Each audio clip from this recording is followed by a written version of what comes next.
Today we're talking about the selfishness of narcissists and how we're often left feeling stuck.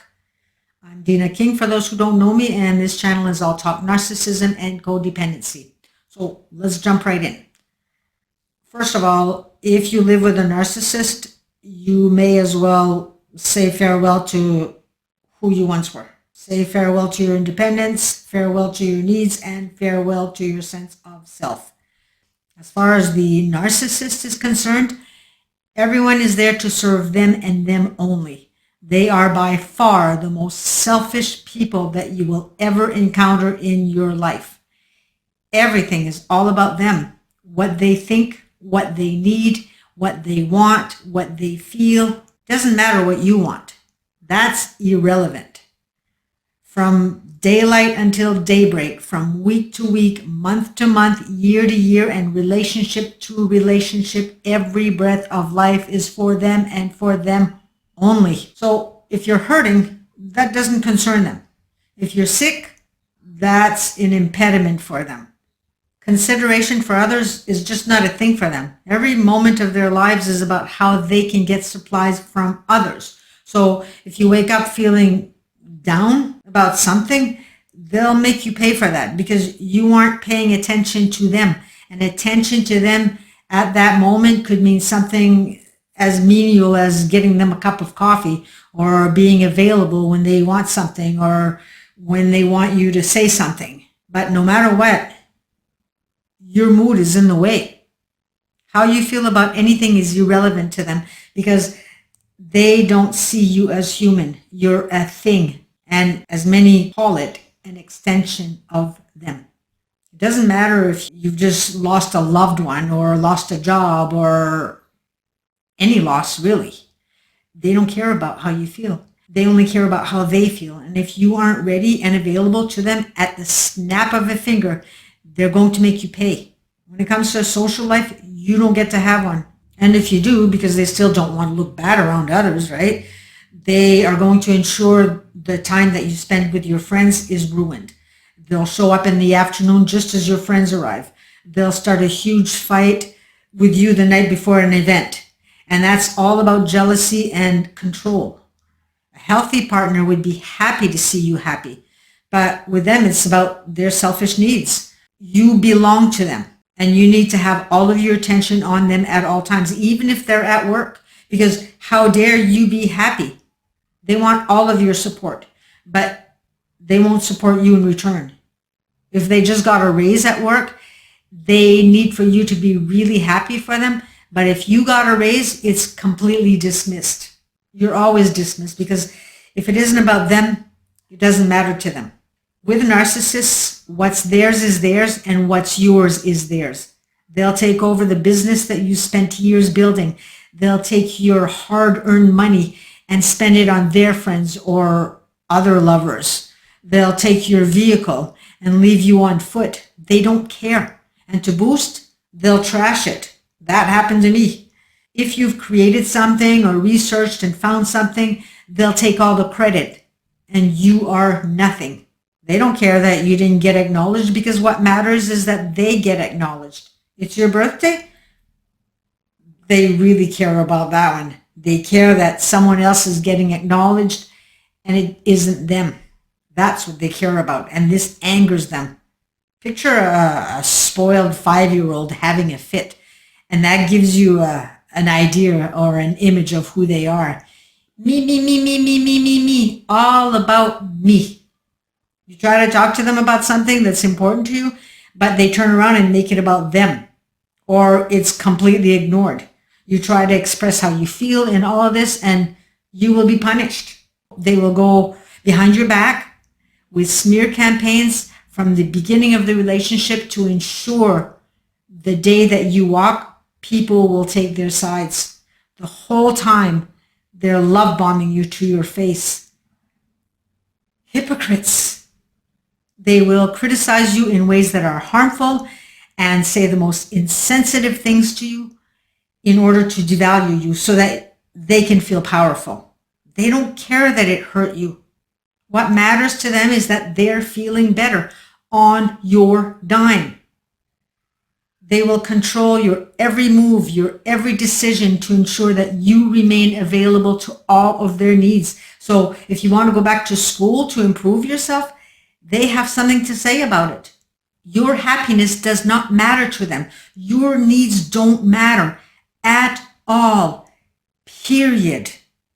If someone else comes along that piques their interest, they won't blink twice. There is zero consideration of leaving you in a financial mess. They want what they want when they want it. And after all of the pain that they've caused you, they expect for you to open the door upon their return. So many people think that these narcissists come back because they've seen the light of day finally and they've realized how much they love you and how important you are. But love has nothing to do with this. They returned because with you the supply was better. That's what they realized. If they've done something to hurt you and you want to discuss it, it turns into circular conversations that go nowhere except to completely drain you. So while you're thinking that all this repeating in all types of ways, trying to get them to understand, they are doing it on purpose to mess with you. They understand full well that they've hurt you. They understand full well what you're saying to them. So while you're hoping that they'll finally see the light of day and realize how they've hurt you, they're laughing at you. They're getting a rise out of this. It's a game to them. It's not a human connection because they're not human. I'm being sarcastic here, but it's about who wins. This is supply for them. And so while you walk away shaking and drained, you'll notice how much better that they suddenly feel. Pay attention. So the next time that you find yourself in another circular conversation with them, remember this. And by the way, if any of this is bumping you up or empowering you in some way, please consider clicking the like button and subscribe and the notification or comment or all of the above. I do love reading comments, and this is a new channel here that I've started over again, so please subscribe. Okay, so back to their me attitude. The selfishness goes so far as to not care about their own children. They will use them in public to make them look good, but treat them like dirt behind closed doors, just like they do with their partners. If you finally decide to leave them because of all the abuse that they've inflicted on you, they're going to take you to court and do everything in their power to empty your bank account, take your home, and take your children. They are cruel and selfish to the core. They'll even take your family away from you, other than your children, your parents, your siblings. They'll turn everybody against you, your friends. They're also con artists. The person you thought loved you and protected you is going to steal from you. And pay attention to little things that suddenly go missing that you thought you somehow misplaced. A wedding ring from an ex, the gold could benefit them. The beautiful crystal stone that you've had for years, a great gift that they can give to a lover or anyone else that they want to impress or love bomb. Your tools in the garage are suddenly missing. Yours were nicer. They don't care about your feelings. It's all about how things will make them feel. There isn't any afterthought. They deny, they blame, they gaslight, they accuse and call you horrific names, leaving you crumbled up in a corner sobbing while they go out with their friends and have a blast. Yet sadly, here we are continuing to try and appease them and continually trying to get their approval. And in this, we find ourselves telling our friends that the narcissist is controlling and that we don't have any control over our lives anymore. But the thing is that anytime someone is controlling you, unfortunately, it is because it is we who aren't controlling our own worlds, and our worlds are ours to control. If we don't control our own worlds, someone will always step in and take it. And a huge reason, of course, as to why we've allowed this to happen to us is because we've been conditioned. We're now afraid to upset those around us. We were conditioned to make everyone else happy over us. We were taught early to not choose happiness over the happiness of others, to not choose our happiness. We were made to be responsible for the happiness of others above our own always and in all ways. Let them play with your toys even though you want to play with them. Let them destroy your toys and don't scold them because you'll make them feel bad. Let them have your paper route money even though you worked hard for it. And later, as an adult, let them take your vehicle, let them take your money, let them take your house, let them take your identity. Because if you don't let them, that makes you bad. And that's the conditioning. If you make someone unhappy because you had needs, it is your fault. You are bad and you are guilty. No, you're not. I'm being sarcastic here. And then if you're a woman, it can go even deeper because women are naturally born caregivers. We have babies, and we were also taught that we had to be responsible for not only our children, but also our husbands. But when does it get to be your turn? We understand that the narcissist can't control their emotions and can't help but call us names because they can't regulate their emotions due to their upbringings. But hold up a minute on that one. Can't control their emotions? What do you think would happen if one of their friends showed up in the midst of one of their hissy fits? They'd be right back in control at the flip of a switch. But anyway, getting back to what I was saying, we are afraid to ask that our needs be met and our boundaries be respected, not only with the narcissist, but everybody else around in our lives. I ended up renting my upstairs loft to a man at one point, and before I did, I made sure to discuss clear boundaries, and there were two boundaries. He rented the upstairs, which had a bedroom and a living room, so it was a shared kitchen, and the bathrooms were on the main floor. The boundaries that I set were that he had to clean up after himself on my floor, as I do not tolerate messes, and the second boundary was I made it clear to him that he was a renter and not a roommate.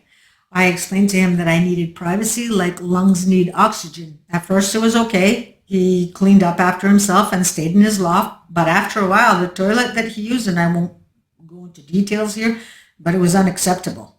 And I did what all of us codependents trying to heal did. I said something. But then I found myself saying something again and again.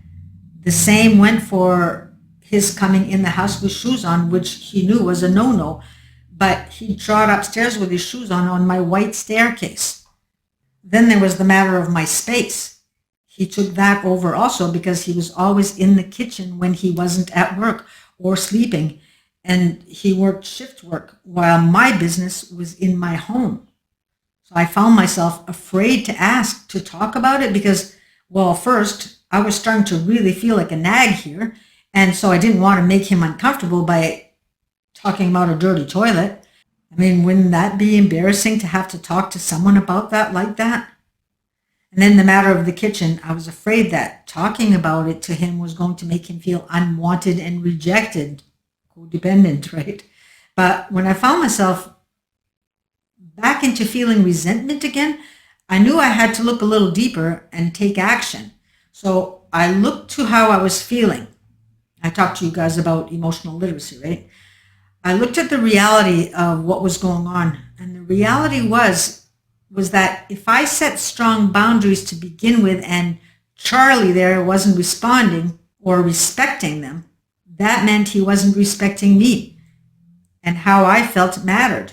I had lost my sacred space to work because someone decided to take over my downstairs. I had lost the guest bathroom because there was no way I was going to use it, nor any of my guests. And so with that, I made sure that I mattered, and I stepped through my fear of having to address this one more time. And the thing is no matter how healthy we get, or anybody for that matter, it is never easy or comfortable having to have these types of discussions with others. They're uncomfortable. For the healthiest persons, they're uncomfortable. But in order to stop taking responsibility for others, we need to start taking responsibility for ourselves. We need to take action. Action is a part of the healing process. We also need radical acceptance. Radical acceptance that most times people will not be happy with boundaries and will try and push back. That's nature. The narcissist is all about their own needs. So you be about yours. In this experience with these selfish narcissists, we are filled with resentment. Every day we're angry, or we aren't that day because the narcissist is behaving. We're still in survival mode, robotically doing what we do to please them. And this anger, this fear, this resentment, this emptiness has become such a constant in your life that you've now bought into it hook, line, and sinker. It's now become the reality that you've settled into, forgetting that anything could ever change. It's like walking around zombified or comfortably numb. There isn't any love left when we're filled with resentment like that. We need to fill back up. So when was the last time that you jumped out of bed just because the sun was shining? Fight back. Fight for you. This life of ongoing feelings of stress and anger and resentment and confusion and fear without ever having any feelings of pure joy or pure laughter has now become the norm. But you have the power to change that. We create with thoughts and feelings, and that turns into form. Everything is energy. We literally are bringing it into form. We have the power to change that. We create our thoughts and feelings into form all of the time. We literally are bringing it into form. So this anger inside of you is now an entity of its own, which sometimes manifests itself into tumors and other undesirable effects. Anger destroys relationships. Anger destroys countries. Anger is destructive. Anger is destroying you. We can choose anger or we can choose joy. But in your case right now, choosing joy isn't going to bring immediate results here. We need to be realistic. Choosing joy means taking the first step. It means being willing to dig deeper into the stuff and deal with the anger. We need to confront it. If a child, for example, has a broken toy and if they want mommy or daddy to fix it, but they refuse to take it out from under the bed, it won't get fixed. So don't worry about the house so much for now. Just be willing, and willingness will move you forward.